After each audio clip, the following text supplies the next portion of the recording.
وقاعدة من الدرر نورانية الأثر بها الفرقان نتلوه بلا نقص وفي يسر جزى الرحمن من قاموا عليها أعظم الأجر. بسم الله الرحمن الرحيم. الحمد لله رب العالمين، والصلاة والسلام على أشرف المرسلين نبينا محمد وعلى آله وصحبه أجمعين. اللهم علمنا ما ينفعنا وانفعنا بما علمتنا وزدنا علما يا عليم. ودنا يتكبراتوه يا القائدة النورانية تمهر تكتاتايوش. السلام عليكم ورحمة الله وبركاته. يا الله سبحانه وتعالى فقد كونا كزاري جمرا إن شاء الله سلا القائدة النورانية. يا القائدة النورانية أن بابن بتملكة إن شاء الله بتكتاتاي يا من كرب يا من مامار يهونا مالتنو إن شاء الله. القائدة النورانية فضيلة الشيخ نور محمد حقاني رحمه الله تعالى ዝግጅት የሆነውን የቁርአንን አስተምህሮ ወይም ደግሞ የቁርአን አነባበብን አስተምህሮን በተመለከተ ነው የምንማማረው። ይህ አልቃኢደቱ ኑራኒያ ቁርአንን በትክክል ለማንበብና በአጭር ጊዜ ውስጥ ማንበብ እንድንችል የሚረዳ ትልቅ የሆነ መግቢያ መሰረት ነው ማለት ነው። በአሁኑ ሰዓት ላይ በብዛት እየተጠቀሙበት ያሉትና እንደዚሁም ደግሞ ተቀባይነት አግኝቶ በሁሉም በሁሉም ሀገራቶች ማለት ነው ተሰራጭቶ ያለና የተማማሩበት ቁርአንን በትክክል ያነበቡበት ያለ የቁርአን አስተምህሮ ነው ማለት ነው ኢንሻአላህ። አልቃኢደቱ ኑራኒያ ለየት ከሚያደርጋቸው ነገራቶች ምንድነው? አንደኛ ያንዳንዱ ደርሶች በደርሶች የተከፈለ ሲሆን የተወሰነ ሁለት ደርስ ወይም ደግሞ አንድ ደርስም ሊሆን ይችላል ካስተማሩ በኋላ ይህንን ደርስ ከቁርአን ውስጥ በወጡ ምሳሌዎች ተድሪብ ያስተርጋሉ። ይህ ማለት ደግሞ ትምህርቱን አስተምረው ሲጨርሱ ወደ ቁርአን ተድሪብ ሲያደርጉ ቁርአን በሚገቡበት ጊዜ አዲሳቸው የማይሆንና እንደዚሁም ደግሞ በፍጥነት ከጨረሱ በኋላ አልቃኢደቱ ኑራኒያን በቀላሉ ቁርአንን እንዲያነቡ የሚያስችል አካሄድ የሆነ በጣም ብስለት የተሞላበትና ጥበብ የተሞላበት ዝግጅት ነው ኢንሻአላህ። ያው የቃኢደቱ ኑራኒያን ህግጋቶችን ጠብቀን በስነ ስርዓቱ እሳቸው ባስቀመጡት መሰረት የምንማረው ከሆነ ቁርአንን በትክክል ለማንበብ የምንችልና እንደዚሁም ደግሞ በአጭር ጊዜ ውስጥ ማንበብ እንደምንችል የገለጹበት ሁኔታ ነው ያለው ማለት ነው። በቅድሚያ አልቃኢደቱ ኑራኒያ አረበኛንም ሆነ ቁርአንን በትክክል እንድናነብ የሚያደርግ ትምህርት ነው። ትኩረት ተሰጥቶት ግን የተሰራው ይሄን ቁርአንን የአላህ Subhanahu Wa Ta'ala ንግግር የሆነውን በጅብሪል አማካይነት ለረሱል ሰለም የተወረደውን ቁርአንን በተመለከተ በትክክል ለማንበብ በአጭር ጊዜ ለማንበብና በትክክል ለማንበብ ያስችል ዘንድ የተዘጋጀ መሆኑን ነው የሚያስቀምጡት ኢንሻአላህ። ይሄንን እንደ መግቢያ አክል ከተነጋገረን ሼኹ ከሚጀምሩት ደርስ ጀምረን ከዚያ በኋላ ኢንሻአላህ ቅድሚያ ወደ ንባቡ ከመግባታችን በፊት ማለት ነው ወደ ንባቡ ከመግባታችን በፊት ያ ደርስ ምን እንደሚያስተምሩ ነጥቦችን ካየን በኋላ ከዚያ በኋላ አነባበቡን እናነብና እናንተ ደግሞ በዚያ አነባበብ መሰረት የደጋገማችሁ እንድታነቡት በተሰጡትንም ነጥቦች ትኩረት ሰጣችሁት ያ የተሰጡትን ነጥቦች ደግሞ እዚያ ከንባቡ ላይ ያመሳከራችሁ እንድታነቡ እንድትለማመዱ ያው ከወዲሁ ለማስተዋወቅ ወይም ደግሞ ከወዲሁ ለማስገንዘብ እወዳለሁ ኢንሻአላህ። ያው በቅድሚያ ላይ ሼኹ ያስቀመጡት አልቃኢደቱ ኑራኒያ በመጀመሪያ ላይ ቢስሚላሂ الرحمن الرحيم ካሉ በኋላ الدرس الاول የመጀመሪያው ትምህርት ወይም ደግሞ ትምህርት አንድ የሚለው ብላስኪ ይለዩታል። የመጀመሪያው ትምህርት ስለምንድን ነው የሚያስተምረው ስንል የመጀመሪያው ትምህርት الدرس الاول حروف الهجاء المفردة የአረበኛን ፊደላት በተናጠል ሆኖ ሲመጡ ወይም ደግሞ የአረበኛ አልፋቤቶችን የሚያስተምር ነው ማለት ነው። ስለዚህ ቅድሚያ ወደ ንባቡ ከመግባታችን በፊት ይህ መሰረት ሆኖ ስለተገኘ ፊደላቶችን እያንዳንዳቸውን ልናውቃቸው ይገባል الدرس الأول تمهرتاوي የመጀመሪያው ትምህርት حروف الهجاء المفردة የአረበኛ ፊደላት በተናጠር ሆኖ ሲመጡ ወይም ደግሞ የአረበኛ ፊደላት እያንዳንዳቸው ምን እንደሆኑ የሚያስተምር ነው በዚህ በደርሱ الأول ሶስት ዋና ዋና ነጥቦችን ያስገነዝበናል እነሱም አንደኛ ከነዚህ ከምንማራቸው ነጥቦች መካከል አንደኛ የአረበኛ ፊደላትን ብዛትን በተመለከተ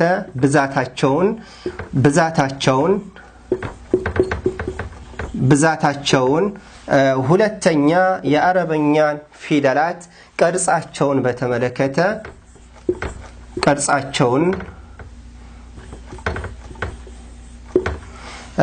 በሶስተኛ ደረጃ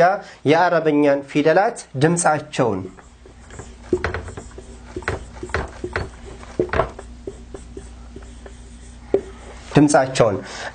እዚህ ላይ እነዚህን ሶስት ነጥቦችን በትክክል ልናውቃቸው የሚገቡ ናቸው ከደርሱል አወል ማለት ነው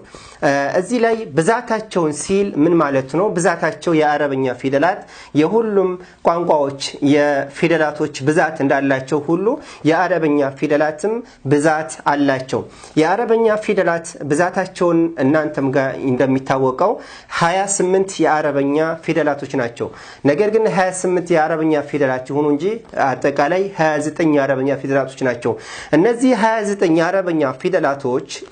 አጠቃላይ ፊደላቶቹ ብዛታቸው 29 ሲሆኑ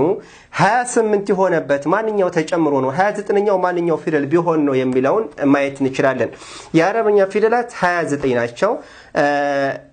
ማንን ተጨምሮ ከ29 አሊፍን በመጨመር ማለት ነው አሊፍ لا تكون الا ساكنه ولا يكون ما قبلها الا المفتوحه አሊፍ ስኩን ብትሆን እንጂ አትመጣም እንደውም ደግሞ ቀድሟት የመጣው ፊደል ፈትሃ የሆነ ቢሆን እንጂ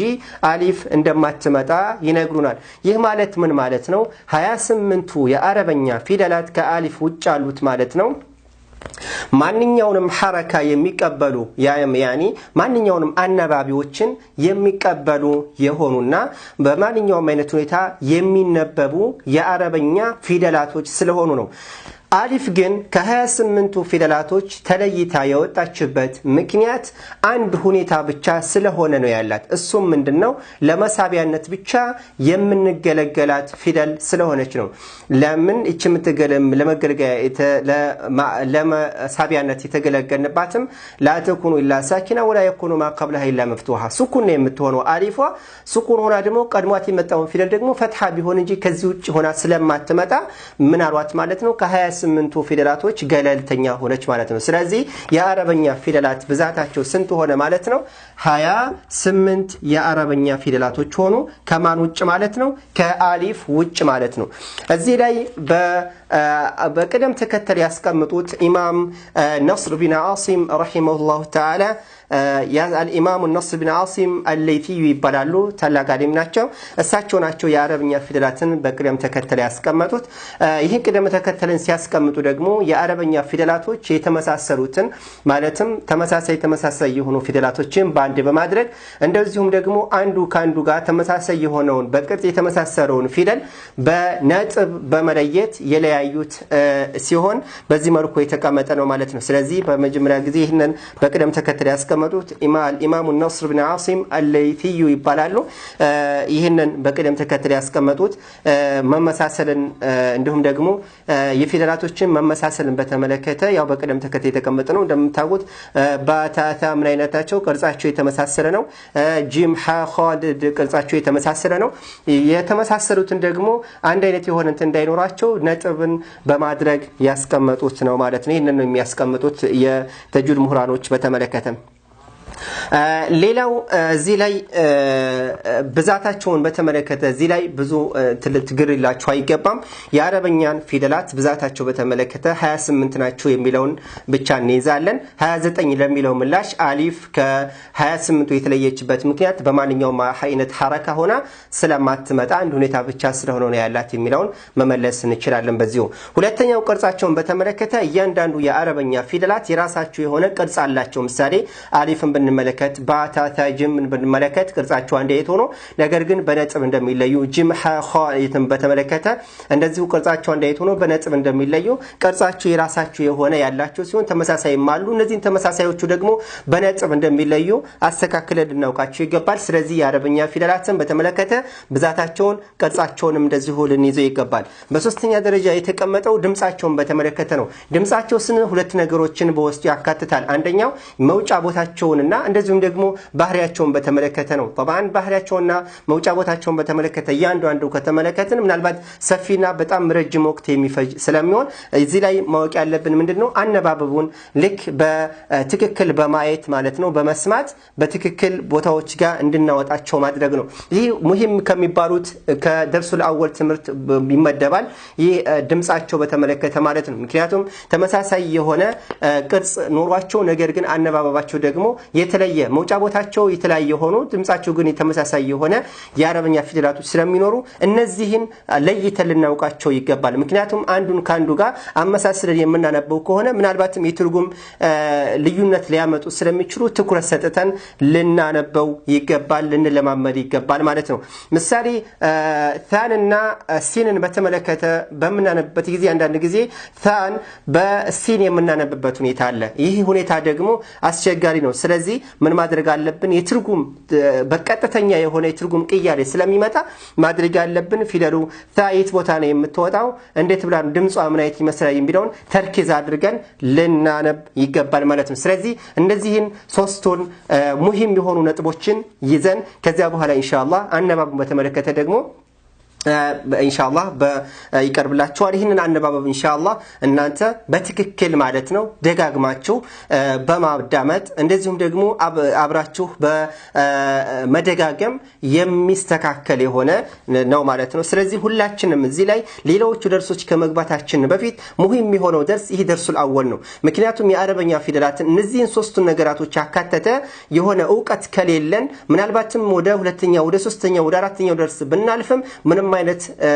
ለውጥ የማናመጣና እንደዚሁ ደግሞ በትክክል ማንበብ እንደማንችል ከወዲሁ ልናውቁ ይገባል ስለዚህ ደርሱል አወል ሙሂም የሆነና እንደዚሁ አስፈላጊ የሆነ መነሻ የሆነ ትምህርት ነው ማለት ነው ስለዚህ ከአሊፍ እስከ ያለውን ከነቀርጻቸው ብዛታቸው እንደዚሁም ደግሞ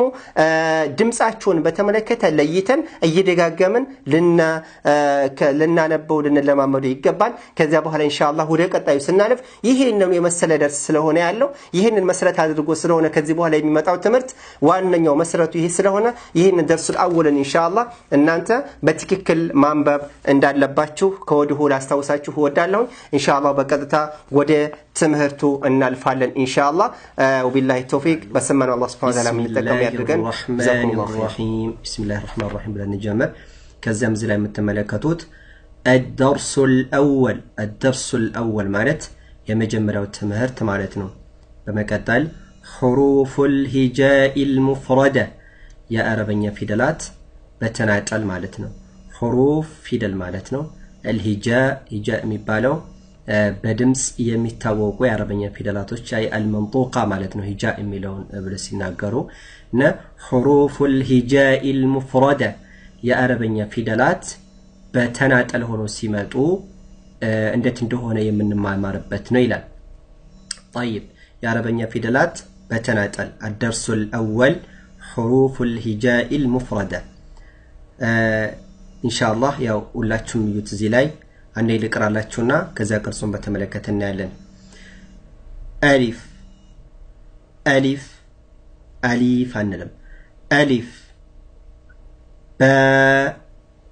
با تا تا ثا ثا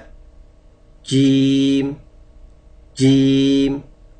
حا حا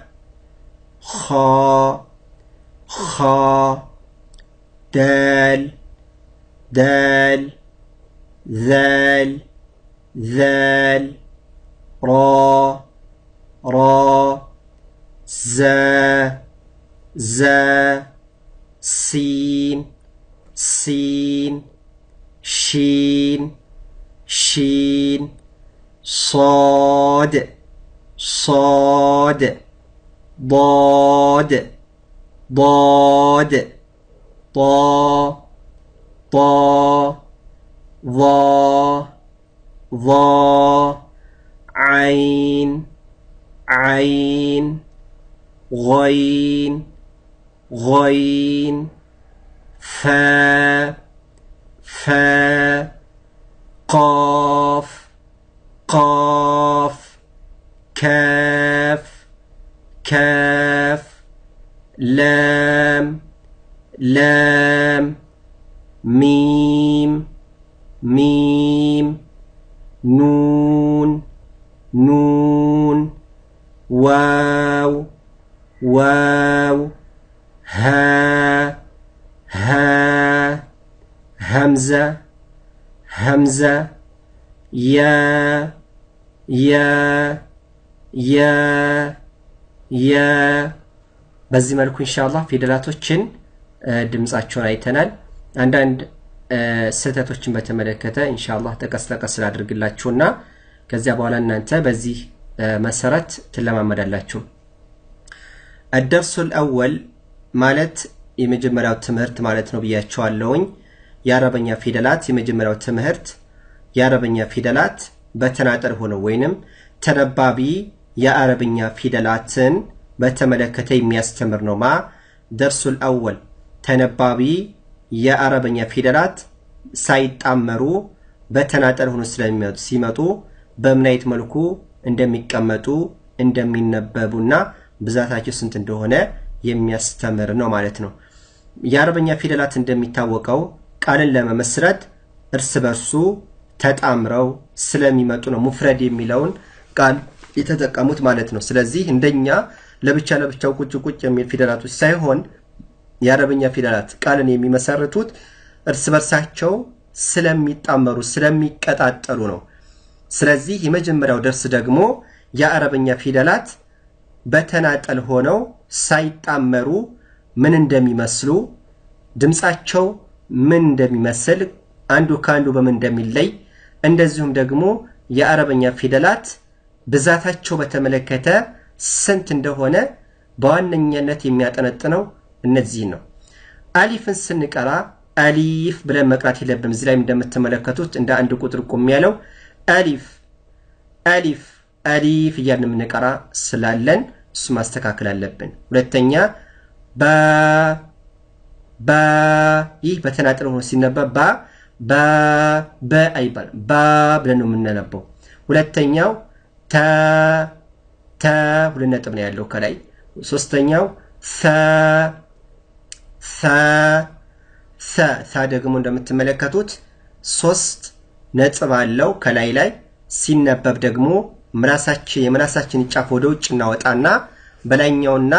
በታችኛው ፊት ለፊት ጥርሳችን እናጣብቀዋለን ይዛኔ ሳ የሚድምጽ ሰጠናል በመቀጠል ጂም እንደምትመለከቱት ከወደታች በኩል አንድ ነጥብ አለው ጂም ሐ ደግሞ እንደምትመለከቱት ሐ ድምጹ ቀጠን ያለ መካከለኛ የሆነ ድምጽ አለው ኻ ስንልም እንደምትመለከቱት ዳል አንልም በመላሳችን በመካከለኛው ሳይሆን በطرف اللسان በመላሳችን ጫፍ ነው የሚወጣው ዳል በዚህ መልኩ መለማመድ አለብን ዛል ልክ ላይ እንደምትመለከቱት እንደሳ ዛልም ምን አለው ማለት ነው አንድ አይነት ነው አወጣጣቸው መላሳችን ወደፊት እናወጣና ጫፉን ከዚያ በላይኛውና በታችኛው ፊት ለፊት ጥርሳችን እናጣብቀዋለን طيب በመቀጠል ያለው ራ አንልም በስ ከዚያ ዛ ምላሳችን አናወጣም እዚህም ላይ ዛ ይሄ ድምጽ መሰማት አለበት ከዚያም ሲን አንልም ሲንን ምን እናደርገዋለን በምላሳችን ሳናወጣ እዛ ውስጥ አድርገን ሲን በዚህ መልኩ ቀጥሎ ያለው ሺን ከዚያም ሶድ ይሄንን ወፈር እናደርገዋለን ሳብ እናደርገዋለን ሶድ በዚህ መልኩ ቀጣይ ያለው ضاد አንልም ወፈር እናደርገው ضاد ምን እናደርገዋለን ወፈር እናደርገዋለን በሚቀጥለው ጣ አይባልም ጣን ወፈር አድርገን የምናነበው በዚህ መልኩ ማለት ነው ቀጣይ ያለው ጣና አንድ አይነት ናቸው በምስል ደግሞ አንድ ነጥብ አለው ምንም የለውም ዞ አንልም አንዳንዶቻችን ዞ እያናነባላ ልክ እንደ ሳና እንደ ዛል ዘይ እንደምትመለከቷቸው አንድ አይነት የሆነ መውጫ ቦታ ነው ያላቸው ዛልና መውጫ ቦታቸው አንድ አይነት ነው ስለዚህ ምን እናደርገዋለን ምላሳችን ወደፊት እናወጣና በላይኛው ነው በታችኛው ፊት ለፊት ጥርስ እናጣብቀዋለን እናወፍረዋለን ለየት የሚያደርገው ነገር ይሄን ነው ከሳና ከዛል ለየት የሚያደርገው መወፈሩ ነው የሚል ድምጽ ማውጣት አለበት ቀጥሎ አይን ስንል አይን እንላለን እንደልቻችን አይን ሳይሆን አይን ሹፉ ድምጹን ምን እንደሚሰማችሁ መካከለኛው የጉሮሮ ክፍል ጋር የሚወጣው መካከለኛ ድምጽ አለው ካላችሁ ወደታች አረጋችሁት ግን ወደ ላይ ሞቅ አድርጉት አይን በዚህ መልኩ ቀጣይ ያለው ገይን ስናነብ ገይን አይደለም ይሄ ድምጽ ነው ያለው ገይን ከዛም በዚህ መልኩ ገይን ቀጣይ ያለው አንድ ነጥብ ነው ያለው ከላይ ቃፍ እንደ ነው ቃፍ ግን ሁለት ነጥብ ነው ያለው ቃፍ ማለት የለብንም ቃፍ አማርኛችን ቃፍ ያንን እናነበው እንደዛ ሳይሆን ቃፍ አቅصى ሊሳን የሚወጣ ፊደል ነው ቃፍ ካፍ ላም ሚም ኑን እንደምትመለከቱት እንደነባ እንደነታ እንደነሳ ይመሳሰላል ግን ኑን ከላይ አንድ ነጥብ ነው ያለው ዋው እዚህ ላይ ሃን ስናነብ ማለት የለብንም ወፈር እናድርገው በዚህ መልኩ ማለት ነው ልክ ወደ ደረታችን ጠጋ ይላል ሽፉ ድምጹ ምን ያለ ነው ደከም ያለ ነው ሌላው ሐምዛ ሐምዝ ትባላለች ሐምዛ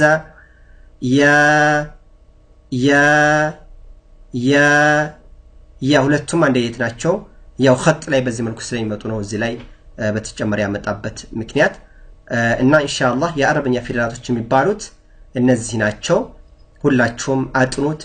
እያንዳንዳችሁ ይህ ፊደል ማን ነው ተብላችሁ ስትጠየቁ ቶሎ በፍጥነት ያለ መንተባተብ መመለስ እስክትችሉ ድረስ መከረር አለባችሁ ኢንሻአላህ